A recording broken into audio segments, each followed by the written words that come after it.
Good afternoon, everyone, or maybe evening. I do have to admit, I got a little caught up in the fact that you guys wouldn't meet me in the middle. So, I do still have hurt feelings. I cried. I think I'll be able to make it through without crying while I lecture. Okay, no, I know, but seriously, just turn your cameras on. It's not that big of a deal. I'm going to continue talking about dimensional analysis for a minute with you here, and maybe I can shorten up the talk and apply it to the first problem and then give you a chance to solve this on your own. So I'm going to put down, like, just like we were doing, we're talking about converting, which we often call dimensional analysis, as we're going from one dimension to another. And the example problem I had talked about, like, how tall is Kenny? Kenny's 6 foot. So that's feet is the dimensions. But if I wanted to know how tall he was in centimeters, I would have to analyze the dimensions and make changes and convert from one expression to another. Kenny doesn't change height, just the way I talk about it changes. So that's where we are. We have been given the task of converting the ecological footprint of particular countries into different expressions. And so, like, having a good handle on dimensional analysis is necessary. I kind of talked to you about using the box method. So with the example that we were talking about before, like, I'm given that's, this is the height, right? So that's a student's height, but I want to change that to centimeters. So how do I get to centimeters? How do I know, what that value is in centimeters? And so you guys did this before where you would, like, put in a whole number, right? Or a fraction. It can be a fraction as well.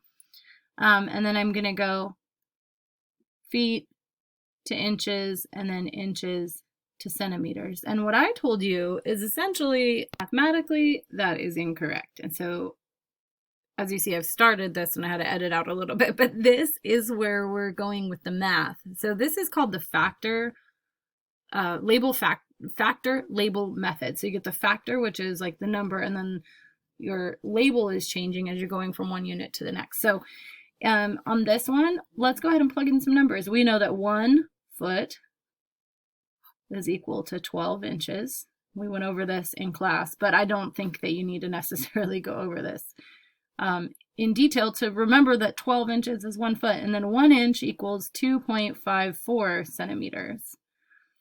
Okay, so we're using this factor, which is an equivalency, meaning these two things are actually equal, even though they're labeled differently and they are expressed differently that way. So when you do the math, you divide or multiply across the top, multiply across the bottom, and then simplify from there. But all of these exist as factors as well. Okay, so I know that you don't write 2.54 times centimeters, but that's mathematically what is going on. So what I want you to see is that you can cross those off. They do cancel out, and that's the mathematical rationale for that. And then I think I guess this is the equal sign right here. 183.9 centimeters is that conversion factor. So if you are 6 foot, then you're roughly 184 centimeters. I think, was it 3, 2? I can't remember. Around that. Actually, it was 2. So approximately 183 centimeters. But this methodology right here in conversion is a really important step up from using the box method. So head into the realm of mathematically correct components. So what I am going to tell you, you're in the next part of the activity, you're going to be asked to convert 9.7 hectares, which we found out in class that is abbreviated as HA or HA, to kilometers squared, because this is a measure of area. Okay, and what we do know is that 1 hectare equals 10,000 meters squared. And I talked to you about this in the notes, that area obviously is different than length, because length is one-dimensional, right? And area is two-dimensional. And that's kind of like the idea I was going for before. 2 dimensions, you got 1 dimension. Even though this label, hectare, could be misperceived as not necessarily being a measure of area, but it is. So you need to know that that is the same as saying 10,000 meters squared. Okay, so there's our equivalency right there. And you're asked, this is the problem, is to convert to kilometers squared. So that's like, what is that equivalency? So we've got to go ahead and like set up a factor label problem to go from 9.7, the given measured amount, and then use conversions to get to the amount that is the converted amount. Okay, so here we go. 9.7 hectare, and I'm going to use this factor here. So it's an equivalency. I'm going to put hectares in the denominator so that I can get rid of them. Okay, so whatever is up here, I just got to try to make sure that, you know, this equivalency, it doesn't really matter which fraction is in, or what factor is in the numerator or the denominator, since they're equal, it's still equal to 1. So whichever, you know, way you need to orient it, that's what you're going to do. And that's meters squared. But we're asked to go to kilometers squared. Ooh, I'm gonna run out of room. Okay, so how many kilometers, or how many meters squared is in 1 kilometer squared? That's the big question. Hang on, I'm gonna pause it because I think I know, but I gotta remember. Wait, let's see, 1,000 times 1,000, right? So 1 million? Ooh, 1, 2, 3, 4, 5, 6. Okay. And, you know, this is getting a little crowded. Like I said, it's getting a little crowded over here. So we'll move it on down. This is going to be easier to write in scientific notation. That's for sure. And so you got like 10 to the 6th. And this one as well, I guess. Or even just to put that into the magnitudes of 10, those orders of magnitude of 10 would be easier for you. Okay, so let's just do a rewrite on this to clean it up a little bit. 1, 2, 3, 4, 10 to the 4th meters. A little less difficult to look at, right? 1 kilometer squared is 10 to the 6th meters squared. So if we rewrite those, like, I know like you don't have I mean, I could put 1 times 10 to the 4th, but I don't necessarily need to do that either, because this is really the factor that you're dealing with. And what I do know is that when I divide exponents, I can just take away 6. So I'm going to end up with a -2 over here. And I have 9.70, and those will cancel out. Meters will cancel out.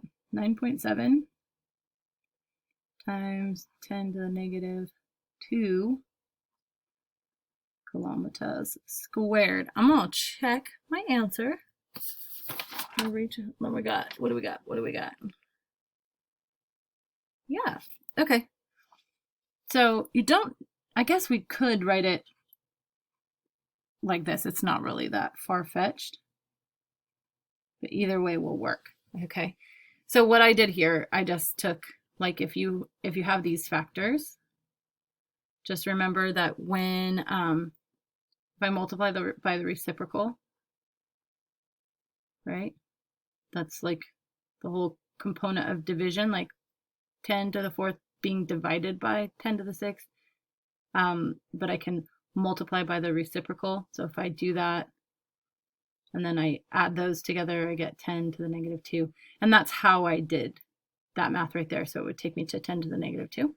So working with scientific notation all of a sudden becomes a lot easier than dealing with all of these zeros. Okay, so this is our answer. And you can leave it in scientific notation or you can expand it out. Either way is going to work. But this is the big definition. Unless I see this kind of stuff, okay? So I see what I'm being asked. I see an equivalency. This one's not given to me. I had to look it up, okay? So these are things that I would call this. I would say this is the measured quantity. That's what I call these. Okay. Oftentimes we call this what you were given. All right. These are conversions. And sometimes you have to look up those conversions. Sometimes they're going to be something that you would have to have memorized. This is a good one to know, just to have memorized. Okay. And then this here, all of this is your work, minus my like drawing over here. So, let me get rid of that just to be less confusing. We can put it on this side. Okay, but in my notes, it'd be different. All of this is my work. This is what I'm looking to see. This is the setup, right? So setup, go through the reducing and solving, and then I have my answer boxed. That's what I'm expecting to see. Little things over here, those happen. Sometimes I have computational notes, but they don't really matter. It doesn't matter. But when you're solving math problems, this is what I want to see. You got your measured quantity, you're given. You have your conversions, you can see them, and then you do your setup and you work it out.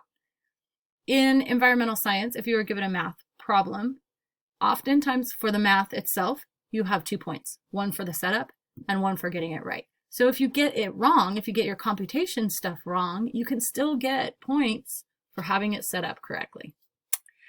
And that, my friends, should help you get through the first part of the assignment.